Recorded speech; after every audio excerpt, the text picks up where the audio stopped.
Alright guys, trigger warning. This is a very serious story that has erupted today that is beginning to gain traction, and I feel like we need to speak about it here as well. About a young black girl, in a school here in London who has gone through such a ordeal by such a vile institution that we call the police, the Met system, and it does look like a lot has happened. And just I'm gonna put a trigger warning in this video because this needs to be, people need to hear this, and we need addresses, we need names.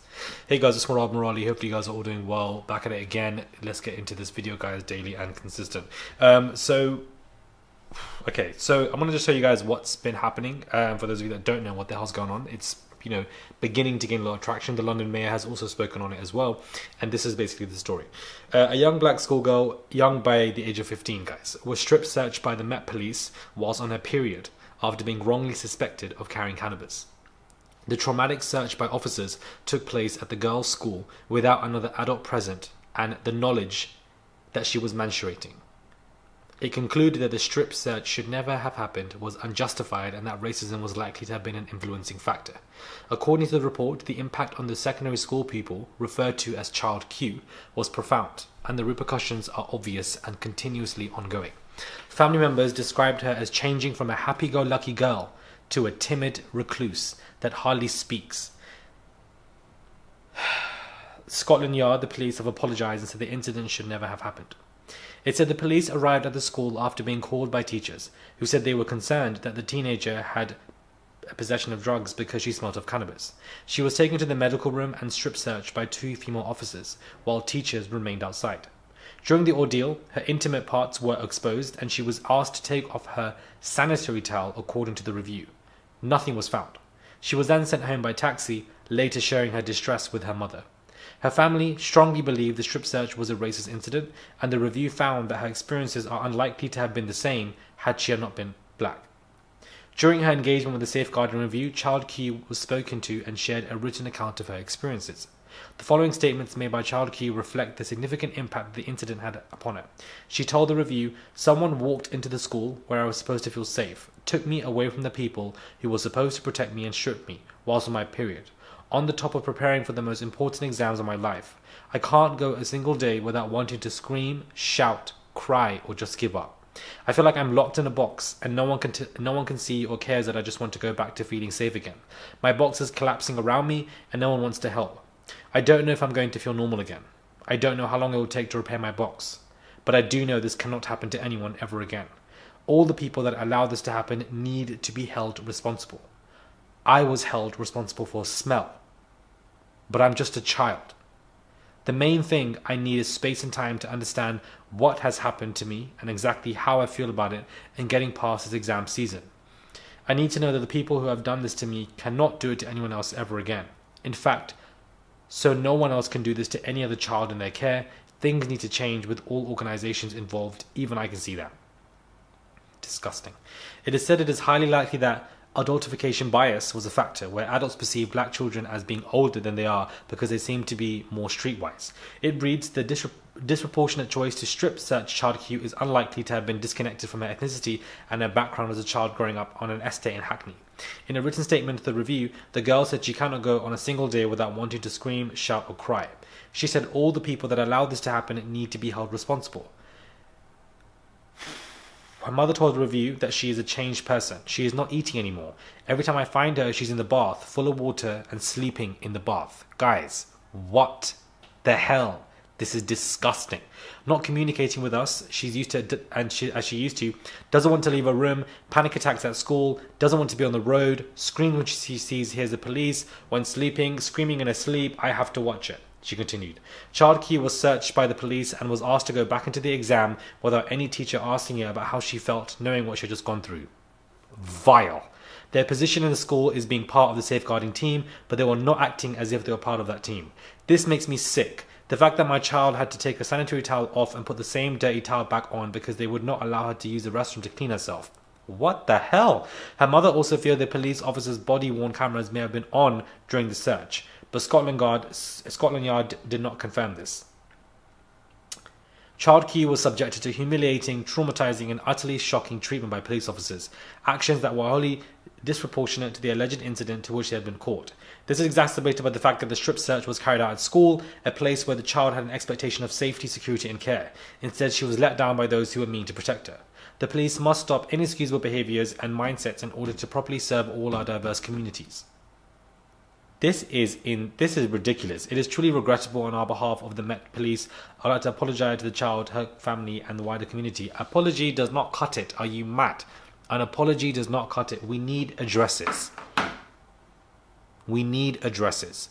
We need names. We need faces. We need accountability. We need action. We need punishment. We need people being fired. I don't want no temporary suspension. The fact that this took place, we need the school to be held responsible. We need the teachers to be held responsible. And especially, we need the teachers to be disciplined, because for this to be happening in a school, and even after that horrific ordeal that she went through, the school did nothing. They allowed her to return to the exam as if it's okay for her to be doing an exam. But they assumed that she smelled of a particular cannabis drug because she was a young person of colour, because she was a young, specifically black girl living in an estate in Hackney in East London. Suddenly, she's more streetwise and she's more of an adult, and therefore, she's gone through things, and we can do this to her. And the fact that these two women were doing this to her, is just vile. Vile. This didn't even happen this year. This didn't even happen last year. This happened in May 2020. Her life has changed dramatically, as her mama said. She does not laugh as much anymore. She continuously screams, shouts. Whenever she hears the police sirens, she just doesn't like it. She's sitting in a bath on her own, trying to even sleep in a bath, potentially even wanted to, end her own life because of the horrific ordeal that she went through. And these particular women police officers who did this to this young black girl have been walking scot-free, relaxing, chilling with their mates, going out, clocking into work, doing whatever the hell they want to do.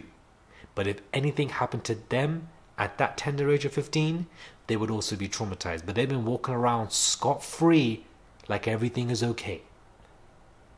Not disciplined, not even nothing. And now it's being investigated 2 years on. Now it comes into the, stratosphere. Why has it come on so late? Why are we hearing this 2 years on? Why is it suddenly being investigated now and not at the time? There are so many questions to this, so much corruption from within. You cannot try and fix a system. You need to break the system down, but it will never take place. But for that young black girl, she is absolutely traumatized. Her life, people have failed her. People perceive her to be much more older than she is, and she's going through horrific trials and tribulations than other children that don't look like her. And the fact that her school did nothing, they didn't care about it, and the fact that they said to her, you must put on the same sanitary towel, they refused her to even go to the toilet, to even try to get herself together. She had to go back into that exam hall in front of so many people, embarrassed, sit there and continue with her exam with everything okay, thinking that she's going to be okay with all of this going through her mind. How disgusting is this? We need names. We need addresses. Do you understand? We need faces. I want their faces planted everywhere. Whoever these policewomen are, whoever these teachers are as well. An apology is not going to cut it. The police, the Met Police, they need to be sued diligently. Financial compensation needs to be happily done. But that is going to be no amount of a cure for somebody who's gone through something so traumatic as something like that. What trust is there between communities and the police? Is absolutely zero, because they are there to what? Demoralize people, embarrass people, traumatize people, put them through so much vile injustice. It's disgusting, to be honest with you. Absolutely disgusting. A young black girl at the age of only 15 was embarrassed, mocked, and traumatized like that. And this happened 2 years ago, but it's only coming out now. And yes, it's gaining traction. I've seen it on the socials. A lot of people are speaking about it. It's circulating, and I'm glad. But something needs to be done. We need to see punishment. I want to see these police officers, why are they still in the job? Why are they still running around in their job? Probably doing it to other children, probably already done it to other individuals, and their voices have not been heard. Imagine you as a parent and your child is coming home that day to let you know that this is what people have done to you. I'm so sorry. I'm not a parent right now, but when if I become a parent and something like this happens to my child, I don't know what I'm going to do. I'd just go mad. I'd be in that school every single day. Police stations trying to make sure that, you know, there are repercussions and consequences, because you can't do stuff like this and get away with it and think it is okay. It doesn't run like that.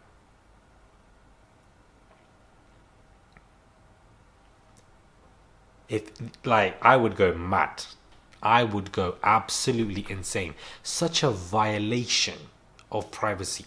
And especially when something involves somebody violating your privacy, it does not go away. It never goes away. Your body will always show it. Even if vocally you don't, and vocally you say you're fine, your body will show something else because it's been severely traumatized. When, especially and specifically when it comes to a violation of your body without your consent. That stays with you for the rest of your life. But these same police officers are running around thinking that it's absolutely okay. They need to be fired for the disgusting racism. This is a disgusting story, guys. I am absolutely appalled. This young black girl at the age of 15 was failed by not one, but by several institutions around her, whether it be the education system that she was in and the police system, which continuously fail a lot of black and brown individuals anyways, irrespective. But it's disgusting. Absolutely vile. Vile. Shocking. I want to leave some articles in the bio below so that you guys can, you know, maybe have some wider reading on this matter. But if you guys don't know about it, now you guys do. And, you know, speak about it on your socials, raise awareness, circulate articles or information, because I don't think that this matter should be left at rest until we see severe consequences. The key word is severe. I don't want no damn temporary suspension or they're off for an investigation and we never hear anything. They need to be fired. Case and done. Never become police officers ever again. And that's just two of how many people? There must be several people like this. Several.